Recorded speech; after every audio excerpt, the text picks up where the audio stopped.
All right, hey guys, Dr. Kyle Lovelace here. Hey, I want to shoot a really quick video, and actually, I'll be honest, it's probably not going to be that quick. Video on weight loss and helping you truly understand what this is all about, right? When it comes to weight loss, calories in, calories out, and then you lose weight. I wish it was that simple, although it partly is, but it really is a lot more than that. It's based on hormones. What are your hormones doing? Are they working properly? If they're not, you're going to have trouble losing weight. And what do you do for diet? Is there a ketogenic diet? Do you do a paleo diet? Should you do the South Beach diet? What diet should you do to follow? And so I want to clear all that up for you by giving the top 5 things I recommend to everyone, meaning this is across the board. And I'll tell you where specifics come in for individuals, okay? Because there is, truthfully, for true weight loss, a true weight loss program does need to be individualized because everybody's different. But there's some things that everyone needs to do across the board to start out. And I'm going to give you those top 5 things right now, okay? You guys ready? Let's do it. All right. Number 1 thing for weight loss. See if I can do this where y'all can see. Oh, you got to start with a pen I can use. That's great. All right. Number 1 for weight loss. Okay, number 1 is, no one likes this one, but it is absolutely true. If you want to lose weight the right way, okay, and be healthy, okay, so weight loss should be a side effect of you getting healthy. Okay, number 1 is you have some things to remove.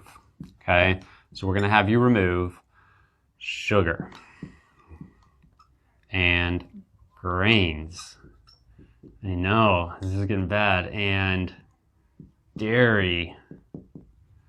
I know it's rough, right? Sugar and grains and dairy, some people, that's their whole diet. And the reason that is because they gave us a food pyramid a while ago that said you should eat lots of sugar and grains, or grains in general, which turn to sugar in your body. The gist of what I'm trying to tell you right now is you want, as a whole, you want so what kind of diet should you follow? You should follow an anti-inflammatory diet. You have to follow an anti-inflammatory diet because inflammation is what's going to cause you to gain weight. It's going to it's going to mess up your hormones, right? I'll give you an example for women.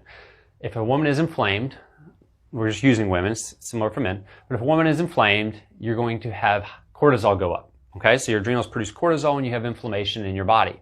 These things create inflammation. So your body's inflamed from what you're eating, and cortisol goes up. When cortisol goes up, progesterone is going to usually go down because of the precursor for cortisol and the precursor for progesterone are the same, which means your body's going to go to its most necessary thing for the moment, which is survival, and you need to handle stress and inflammation and get inflammation down because cortisol is your body's strongest anti-inflammatory, so you're going to increase cortisol, you're going to drop progesterone. Well, when progesterone goes down, you're going to start having trouble with weight loss, losing weight. That's simple. It really is that simple. Inflammation over time will typically cause, especially for women, to gain weight. You're going to gain it in this area specifically and in the butt. Okay, so it is essential that we get inflammation down. So the first step to get inflammation down is to get rid of the stressors that are causing your body to get inflamed. The first step is your diet. Okay, remove pasta, rice, bread, sugars, grains, dairy products. Those are going to be your first things to remove. Those are some of the things that cause the most inflammation in the body.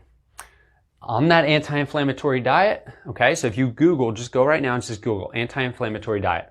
Guys, I'm coming out with an ebook actually just on inflammation. All this will be in there. But anti-inflammatory diet, just go Google that. And what you're going to also find is that you got to stay away from bad fats. Things like grain-fed animals, pumped full of hormones and everything else. Things like canola oil, vegetable oil, partially hydrogenated oils. Bad fats are going to cause inflammation in your body as well. So we got to know, what does an anti-inflammatory diet look like? Research anti-inflammatory diet. That's your number 1 thing. Number 2 on my tips for weight loss is to follow an eating plan or a concept called intermittent. I spell it wrong every time, so don't get mad at me. Intermittent fasting. Okay, we'll call it IF.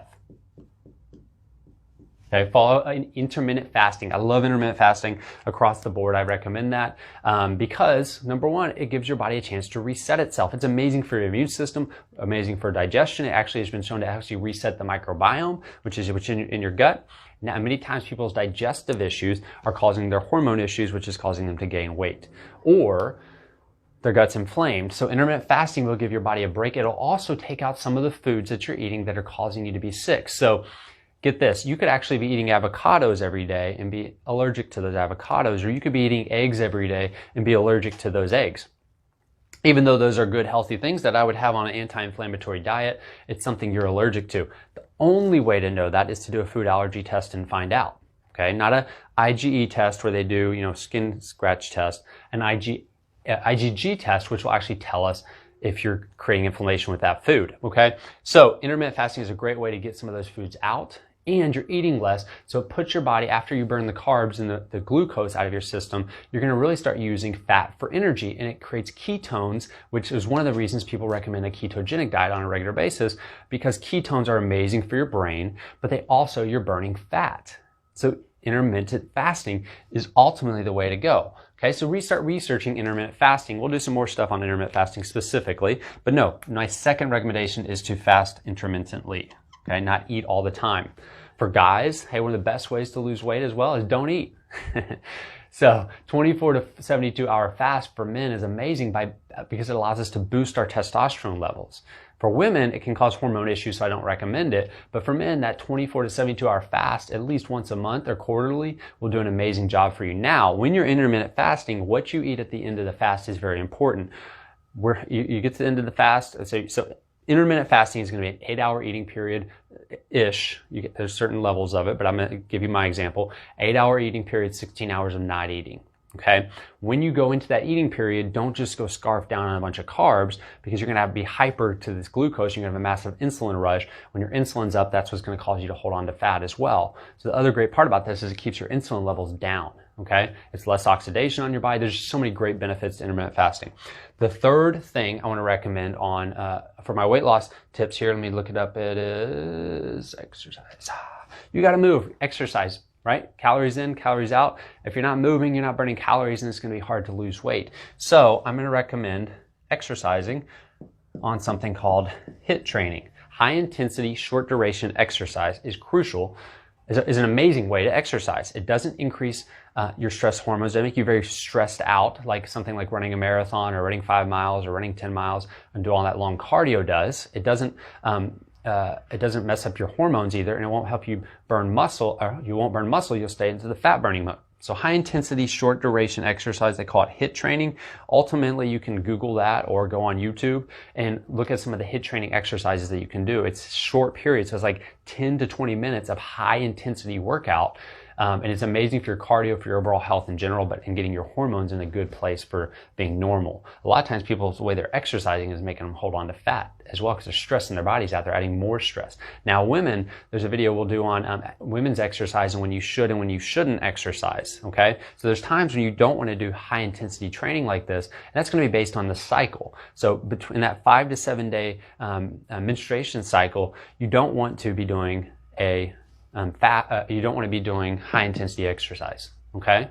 And the reason is because it increases your stress even more. Your body's already stressed out. So during that time, do something like yoga, do some stretching, do some movements. Those are great. And then the other times you can do your high intensity workouts, okay? That's the fat burning workout right there. Any good personal trainer is going to start to recommend that. Look at that, number 4. All right, so number 4 on the tips. Let's see what we got here. All right, we got our apple cider vinegar. I love me some apple cider vinegar. I recommend it for just about everything. If you know me, you know I like apple cider vinegar. The reason I love apple cider vinegar is it helps improve digestion. Number 1, it helps your stomach acid levels be back to normal, helps break down food, it helps your microbiome. All these things are essential when it comes to losing weight. If your gut is messed up, it's going to be very hard to lose weight, and it's going to be impossible to be healthy. So apple cider vinegar helps you break down food. I recommend doing a shot of apple cider vinegar. I say like maybe a tablespoon or a little bit more than that into about 8 ounces of water, and just drink that down. First thing you do in the morning, get you some apple cider vinegar. Before you go to bed at night, get you some apple cider vinegar. It's been shown to stabilize blood sugar levels, helps with keeping insulin down. Great stuff. Okay, so apple cider vinegar every single day. You're gonna notice everything I'm teaching you here is going to help you with your overall health, because weight loss just comes when you become healthy. Real weight loss, long-term weight loss does. Okay, the final thing I got for you guys is, don't eat 3 to 4 hours before bed. Okay, before bed. Sorry, this is long.